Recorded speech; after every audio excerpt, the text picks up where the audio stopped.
Hey guys and gals, Matt here, Hollywood's Garage. Today's episode, we're going to be removing the engine out of the Ventura.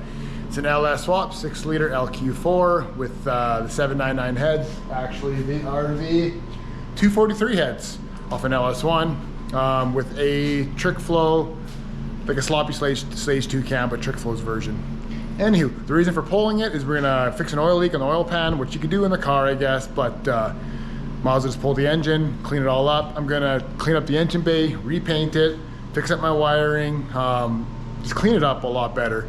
So when my turbo kit comes, hopefully in the next month or two, when I go install that, like it's one and done, I can pop the hood and be like, oh, this is what I'm proud of, this is clean, and whatnot when you go to show it at car shows or at races or whatever. So I've already got the car up on the jack stands here, because I have to separate the transmission and actually slide it back like an inch or two. It's because the way these hooker header engine mounts work that are down there, and then the hooker header cross member I have, trans cross member I have, super nice kits, super bolt on, easy to install. It's just the way that it is, like you can't just tilt the transmission enough up in the, I guess the tunnel to get that engine up and over the clamshells, or where you put the bolts in for your engine mounts. So I got to loosen up the trans, slide it back an inch or two. I actually use a motorcycle jack for that. Same thing I use for my transmission swap on my F350 diesel. So we're gonna start by draining the oil out of the engine. Might as well. It's in the car. It makes it easy. Set it up on the picker. And then while that's draining, we'll start dismantling the top of the engine, and then we'll get down to doing the torque converter bolts, the bell housing bolts, and sliding that back an inch. Should be enough room without pulling the drive shaft to do it. It should be simple. I have enough play in it because I only need about an inch. So, and then after that, we'll just be disconnecting fuel wires, the 2 bolts holding the engine to the subframe, and up she goes. I already got my engine lift in, my plate. I specifically picked that one because A, it was Amazon Prime, 3-day shipping, and it was cheap. And it's black, so I like to roll with black as the main color, as you can tell with the truck and that bike, sorry, in the car being black. Okay, let's get rolling. We'll drain some fluid here. As you can see, my oil leak is, collects down in this area. I think it's the, on the back of the pan, where you have your gasket for the pan gasket. On the back, you're supposed to have those 2 little silicone slides for where the back timing cover connects with the bottom, the flange of the pan. So, like I said, you can probably do it in the car. But that's not fun. So we'll just pull it. Not a big deal. Clean it up, reseal it, whatnot. Okay, there's the drain. This is a Holley 302-3 pan, in case you're wondering. It's the same as the -2 pan, but I think this one has provisions. It has provisions for a turbo drain on both sides, and I think this one's ready to be used for a stroker kit. I don't know if the -2 one can or not. I think this is just a 15 mil. Yep. I'll make sure that's on loosen, because I'm a little backwards right now. There we go. See how much I get everywhere and not in the pan. Longest bolt ever. There we go, we're getting to the end.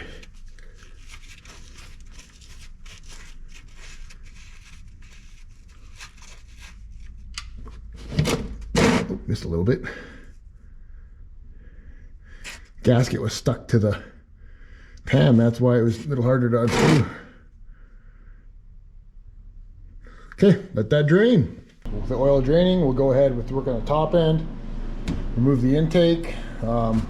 Yes, it's just PVC, but guess what? The filter is nice and tucked away and nice and cold air. Before I had it on the front of this, and not a good idea. Either way, we'll get this off, and then we'll work on getting, pretty much we got to take the intake off as well, because we got to put the lift plate on there. We'll disconnect all the wiring. Draw my Phytech wiring harness kit. We'll leave the, we'll have to drain the coolant actually too as well. So maybe we'll do that probably at the end. I just don't want to have a mess on the floor and have to lay in it and stuff. So yeah, start on the top end stuff here.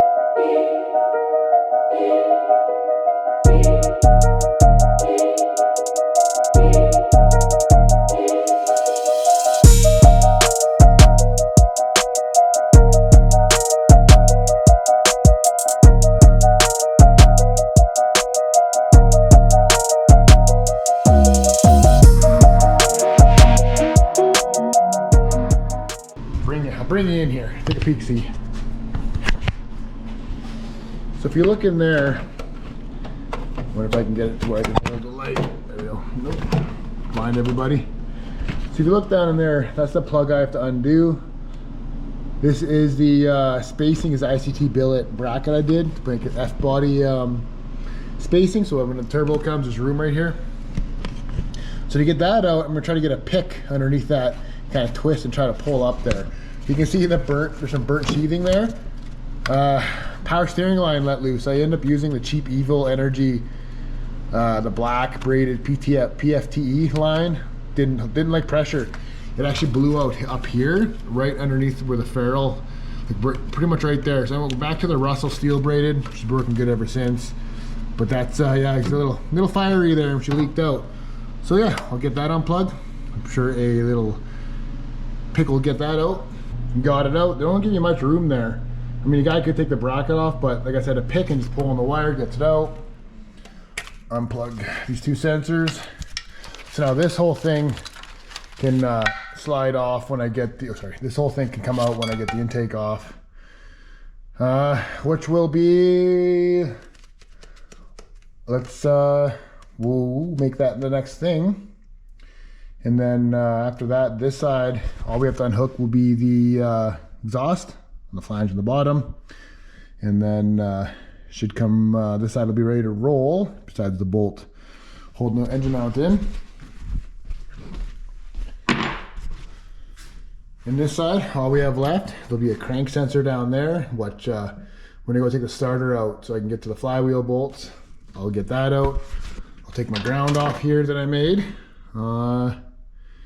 And then the ground off here, obviously you see, there's another ground on the back of the engine as well, if I remember right. Or, yeah, I think there's one on the back of the engine, because I think there's two with the Phytech.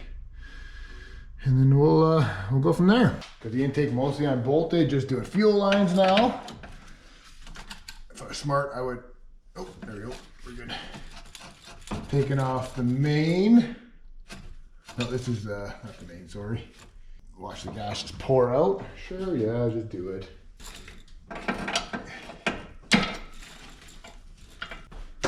A little bit of gas never hurt nothing. I still have to pull off the map sensor on the back, which I'll get to.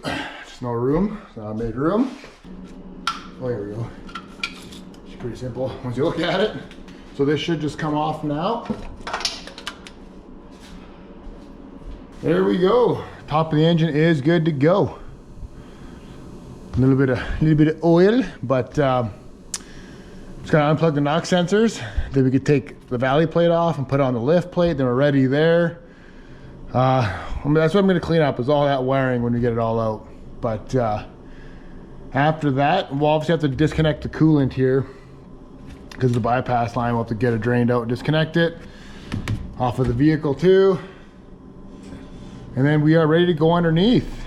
Gonna take the starter off now, 13 mil. I have a bracket there holding up my, keeping my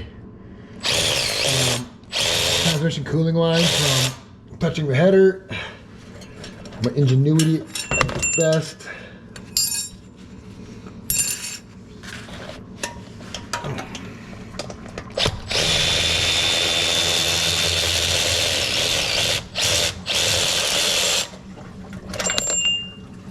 There we go. Those are out.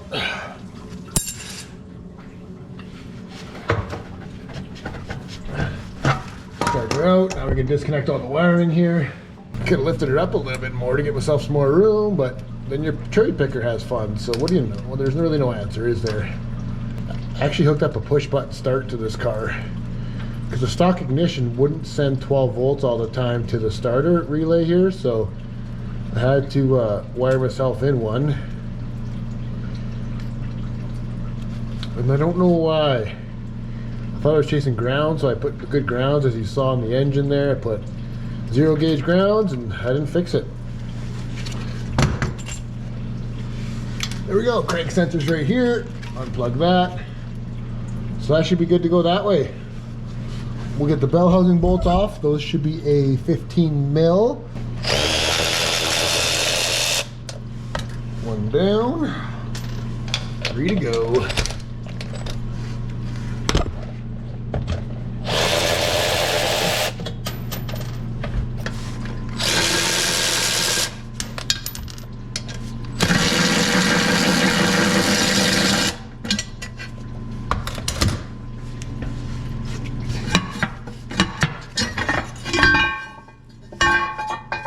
loud noises. So I'll put these back in so I don't lose them. What you're gonna see up here is my Circle D billet converter, 3200 or 3600 or stall on it for a 480E. Next we'll be taking off his exhaust. I had the guy fabricated so I can just slip right off here. I can just slip this whole chunk out of the way when I do the transmission, which is super nice.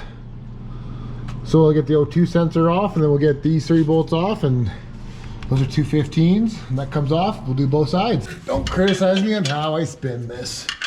It's gonna hurt nothing. You don't need a proper flywheel wrench. Just take a screwdriver in your billet torque converter.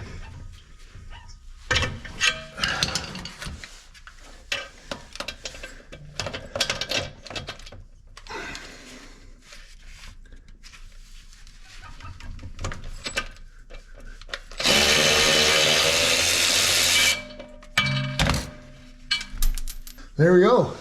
That's separated, spins freely. Just have to do the bell housing bolts, the 2 bottom transmission bolts. I don't know if you can see or not on the back cross member.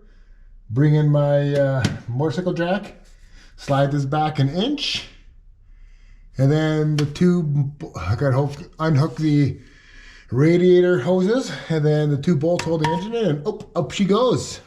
Get those 4 out. I only put 2 in per side because if 4 ain't gonna do it, the 5 or 6 or 7 needed wasn't gonna do it anyway. So I'm all set up to remove the engine. Well, pretty close to anyway down here. Just removing motor mounts. I ended up getting this one off. No big deal, right? Remember when I'm like, oh, you should move that bracket out so you get that wire unplugged? Well, guess who the other one? The other one's down there. And so I have to get the alternator off so I can get the bolt sliding out the front. So I guess I'll take all that off, the alternator, and I'll get that motor mount. And then after that, we'll get the valley plate off, the lift bracket on, disconnect hoses, and that engine should pop right out. Fingers crossed. Got the motor mount nuts off anyway. The bolts are still in. I'll wait to get those off till I have the picker up. Taking weight off of them. Got the power steering fluid draining out, got that disconnected. Next will be the valley here to put the lift plate on. When I did this swap, I actually used just a chain across it, but we have upgraded since then. We have lived and learned. Oh, that might be two-hander.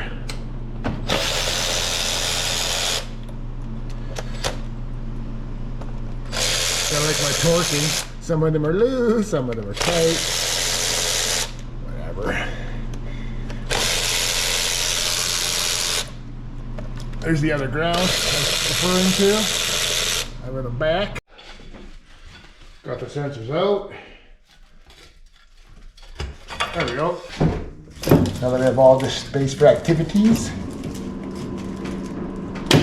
There we go. 2/8 did the trick. Just hoping I take this off, I don't lose the ferrule. There. That's off. Wiring. Fuel injection, eh? You gotta love it. Came with all new hardware for bolts, for the plate. Looks like ARP, but they're not. And why would you? For an Amazon special. So what are you guys' LS motors? What do you guys run? Do you guys run an LQ4s like myself? Just a junkyard 6-liter? And if not, what are you running? Oh no, well, at least I didn't fall into the bucket. Or into a valley, because I didn't take it yet, because I'm an idiot. Foreshadowing, perhaps. So now we'll get the lift over, and we'll pick it up a little bit. We'll get the weight off of the bolts. I can slide them in and out. I shouldn't be taking my bumper off, as you can see, which is not ideal. But what I can do is I can get, even if I took my bumper off, I'd probably gain enough to get to here. So you know what, let's just take my bumper off. I've done it before without, but I also did an extension before. I went another 6 inches. see if I turn it, like I'm not gaining anything here, so. Yeah, let's get that. We'll have to get that bumper off. With these 73s, you can see first year the mandated bumpers, how much they stick out. So taking that off, we could probably move it up 3 or 4 inches, which will get us pretty close to center on there. Let's take that off. As you can see, the bumper is off. I think it's heavy, man. They don't build them like they used to. That's for sure. I'm still not quite long enough, but it'll work.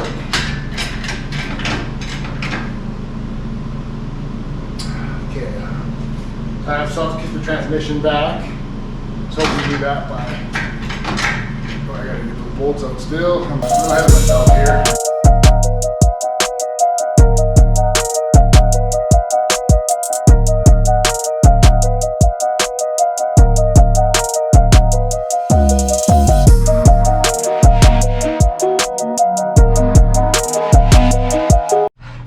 This is what I mean by I have to slide the transmission back. You can see that back gear.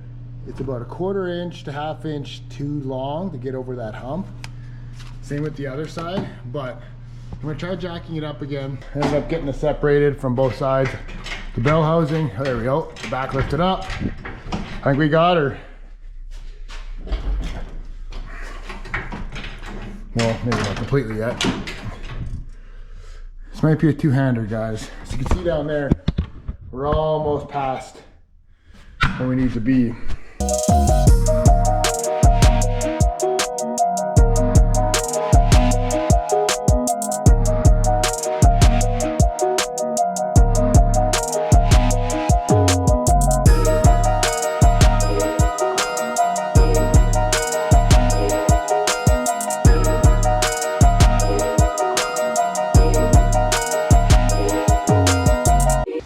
As it drops, she done. And the car, and whatever else. There. Got him out. Woo!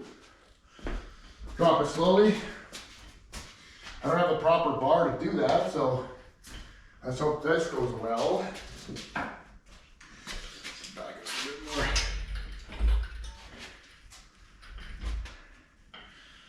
So where my leak is right back here. So we're gonna address that after I drop this super slow, hopefully.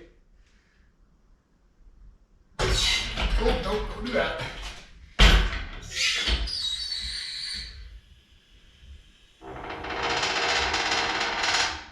Got her down, super graceful as you saw. So here's the engine bay. Obviously needs to get clean up, and we're gonna have to I guess I clean up all that wiring, get rid of all that red loom, all that cheap black stuff. I have some more of this like fabricy stuff that the Vitec comes with. Clean this all up, respray, maybe even re-weld box that in. I had to cut that for the alternator. As you can see, it's obviously a structural piece, but not still a lot of the main structure still there, but we'll see. I do have a welder. Just gonna go buy some plate or find some plate.